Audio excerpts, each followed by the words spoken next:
Hello students. आज की हम इस वीडियो में व्याकरण के बारे में पढ़ेंगे। इससे पहले हमने जो है भाषा भाषा क्या होती है और उसके जो चिन्ह हैं उनके बारे में हमने विस्तार से पढ़ा था। तो आज हम व्याकरण के बारे में पढ़ेंगे। व्याकरण क्या होती है जी? व्याकरण जो है एक भाषा को सीखने का एक सही ढंग को, जैसे हम किसी शब्द को, किसी वाक्य को किस प्रकार से हम अपना सकते हैं, वह रूप है। तो भाषा के शुद्ध रूप की पहचान जो है वह हमें व्याकरण ही करवाता है।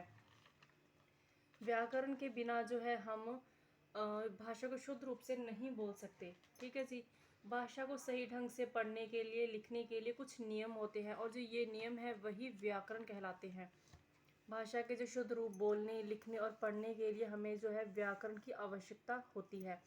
बिना व्याकरण के हम जो है वह भाषा के शुद्ध रूप की पहचान जो है नहीं कर सकते। जैसे मान लीजिए अब मैं आपसे कहूँ कि लड़की पढ़ रहा है और लड़का नाच रही है। देखिए इन दोनों वाक्यों में मैंने पहले में बोला कि लड़की जो है वह पढ़ रहा है।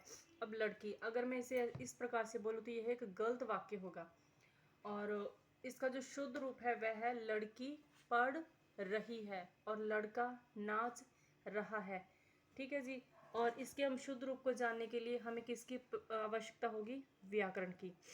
तो आगे देखिए जी, व्याकरण के भेद। व्याकरण के 5 भेद माने गए हैं। व्याकरण के 5 भेद हैं। पहला भेद है वर्ण विचार, दूसरा है शब्द विचार, तीसरा है जी वाक्य विचार, चौथा है छंद विचार और पांचवा है चिन्ह विचार।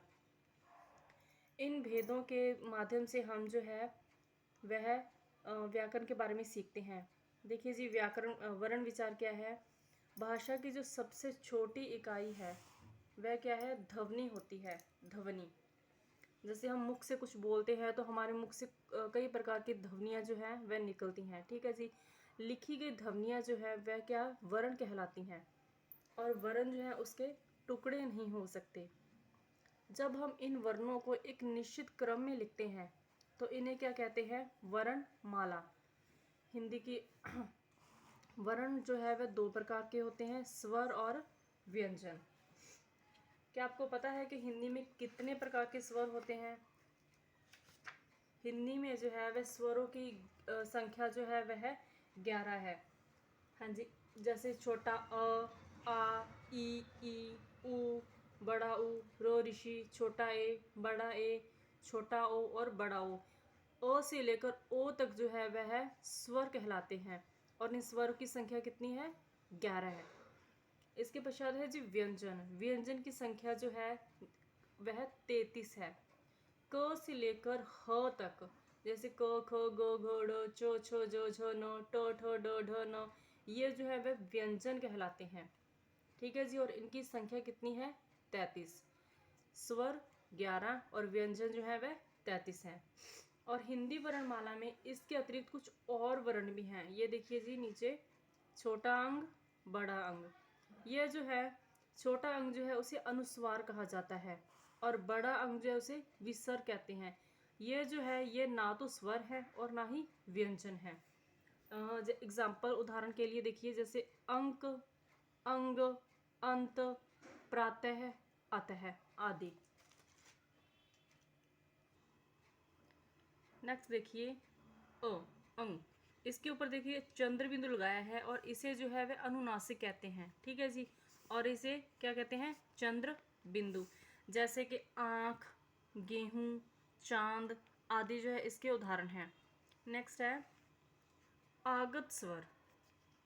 अ का उच्चारण जो है ओ के जैसे होता है। जैसे हम कुछ वर्ड्स जैसे बोलते हैं, जैसे यहाँ पे लिखने को लिखा है ड ल, डाल, लेकिन हम इसे जब बोलते हैं तो किस प्रकार बोलते हैं? Doll, ball, college, doctor. ठीक है जी। नेक्स्ट है ड और ड। इनका उच्चारण जो है वह दोनों का भिन्न होता है। अलग अलग प्रकार से इनका उच्चारण जो है वह किया जाता है। और इन दोनों अक्षरों के नीचे जो है, इन दोनों वर्णों के नीचे जो है वह बिंदु लगा होता है। और इन वर्णों से कोई भी शब्द की शुरुआत नहीं होती है। यह जो है या तो शब्द के आखिर में आता है या बीच में होता है। जैसे कि उड़ान, चढ़ाई, पेड़ आदि। नेक्स्ट है जी आगत व्यंजन। जैसे जो के पैर में बिंदी, फो के पैर में बिंदी, ये जो है आगत व्यंजन कहलाते हैं। यह जो है वे जो और तथा फो से हल्के बोले जाते हैं। जैसे कि उदाहरण के रूप में हम देखिए, जैसे कि फवारा, दरवाजा आदि। जो हिंदी वर्णमाला के व्यंजनों को अ स्वर जोड़कर ही बोलते हैं। हम कोई भी स्वर जो है वह बोलते हैं तो उसमें जो अ स्वर जो है वह जोड़ा जाता है, जैसे कि क ख ग आदि। जैसे कि क प्लस अ, क प्लस अ क, ख प्लस अ ख, ग प्लस अ ग। इस प्रकार से जो है हमें अस्वर व्यंजन जो है उसे लगाकर ही बोलते हैं। व्यंजन के साथ स्वर ना लगाकर उनकी मात्रा लगाई जाती है। देखिए, हम कोई भी जो व्यंजन है उसके साथ जो वो स्वर नहीं लगा सकते, उसके साथ जो है उसकी एक मात्रा लगाई जाती है। ठीक है जी, जैसे अ स्वर है आ, तो उसके साथ हम आ स्वर नहीं लगा सकते, ये आ स्वर नहीं लगा सकते, तो हम उसके साथ क्या लगाएंगे, मात्रा लगाएंगे। जैसे कि गाजर, अब हम इस प्रकार से नहीं लिख सकते ना, ग आ ज र, तो हम किस प्रकार लिखेंगे, ग को आ यानी कि आ की मात्रा, ज र, गाजर। कार, क प्लस अ प्लस र अ, तो हम इसे लिखेंगे क को आ की मात्रा र, कार। ठीक है जी। व्यंजनों के साथ स्वर का जो लिखित चिन्ह होता है उसे मात्रा कहते हैं।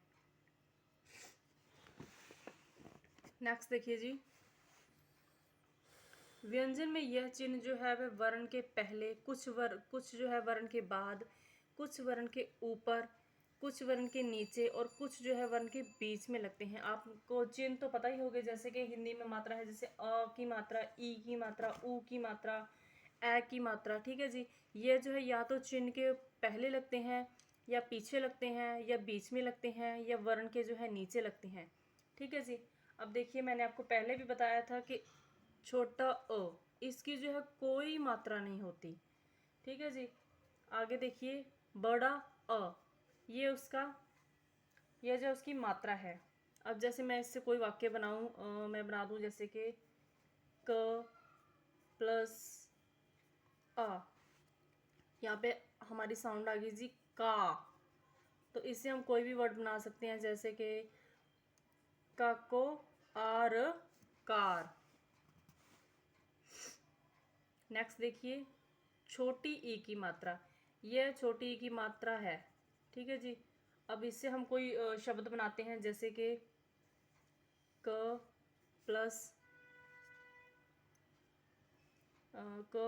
ई, तो इसकी जो साउंड है वह है की। जैसे कि की, क को छोटी ई, ल को आ, की, ला। ठीक है जी। नेक्स्ट देखिए, बड़ी ई की मात्रा, ये है बड़ी ई की मात्रा। अब इससे भी हम इस प्रकार से कोई जो है एक शब्द बनाते हैं। देखिए, जैसे क ई, ये है बड़ी ई। की, इसकी साउंड जो है वह लंबी होती है। ठीक है, जैसे की, क को बड़ी ईल, कील। ठीक है जी। इसी प्रकार नेक्स्ट जो है देखिए, छोटा ऊ, ये छोटा ऊ की मात्रा है। बड़ा ऊ, बड़ा ऊ ये जो है नीचे की तरफ होता है, बड़ा ऊ। रो ऋषि। ठीक है जी। रो ऋषि, जैसे कि हम कह सकते हैं कृषक। इस नेक्स्ट है जी छोटी ए, ये छोटी ए की मात्रा है। बड़ी ए, जब हम ये बड़ी ए की मात्रा है, जैसे कि छोटी ए से बना लीजिए, जैसे कि केला। बड़ी ए की मात्रा से जैसे हम कह सकते हैं कि कैरम। ठीक है जी। छोटा ओ, छोटा ओ से ओखली, कोयल आदि जो है शब्द जैसे बनते हैं। बड़ा ओ, इससे जैसे कि ओ, औरत, है ना, कौर। इस प्रकार के जो शब्द हैं वह इनसे बनते हैं। तो यह जो है वह हिंदी की मात्राएं होती हैं। ठीक है जी। इसके पश्चात संयुक्ता अक्षर। संयुक्त अक्षर क्या होते हैं, जब दो व्यंजन मिलकर एक नया रूप ले लेते हैं। दो व्यंजन, अलग अलग प्रकार के व्यंजन, हमें अभी पढ़ा है कि व्यंजन जो है हिंदी में 33 प्रकार के हैं। जब दो व्यंजन मिलकर एक नया रूप ले लेते हैं तो उसे क्या कहते हैं, संयुक्त अक्षर, संयुक्त। तो हिंदी वर्णमाला में ऐसे जो है 4 अक्षर हमें देखने को मिलते हैं, 4 व्यंजन मिलते हैं ऐसे देखने के लिए, जैसे कि श क्षत्रिय, त्रै त्रिशूल, ग ज्ञानी, श श्रम आदि। ठीक है जी। देखिए किस प्रकार से मिलकर बने हैं। पहला देखिए श क्षत्रिय, देखिए क प्लस श षटकोण, इन दोनों व्यंजनों के मेल से जो है वह श क्षत्रिय जो है वह बना है। इसके जो उदाहरण है जैसे कि पक्षी, कक्षा आदि, इस प्रकार के जो है वह शब्द हैं। नेक्स्ट है जी त्रै त्रिशूल, यह जो है त प्लस र, इन दो व्यंजनों के माध्यम से जो है वह त्रै त्रिशूल जो है एक नया व्यंजन जो है वह बना है। इसकी एग्जांपल्स हैं त्रिशूल, पत्र, पत्रिका आदि। नेक्स्ट है जी ग ज्ञानी, ये जो है ग और न दोनों से मिलकर बना है ग ज्ञानी, जैसे कि ज्ञान, विज्ञानी, विज्ञान, विज्ञापन, इस प्रकार जो है इसकी उदाहरण है। नेक्स्ट देखिए श श्रम, ये जो है श और र इन दोनों व्यंजनों से मिलकर जो है श श्रम बना है। इसकी एग्जांपल्स जैसे कह सकते हैं कि श्रमिक, आश्रम आदि जो है। तो ये जो है हिंदी व्याकरण के कुछ नियम हैं। इन नियमों के माध्यम से ही अगर हमें इन नियमों की जो है अच्छे प्रकार से हमें जानकारी होगी, तब तो ही हम जो है शब्द बना सकते हैं, शब्दों से जो वाक्य बना सकते हैं, तभी हमें जो है हिंदी व्याकरण की जो अच्छे से पहचान हो सकती है। ठीक है जी। I hope you like this video. Thanks.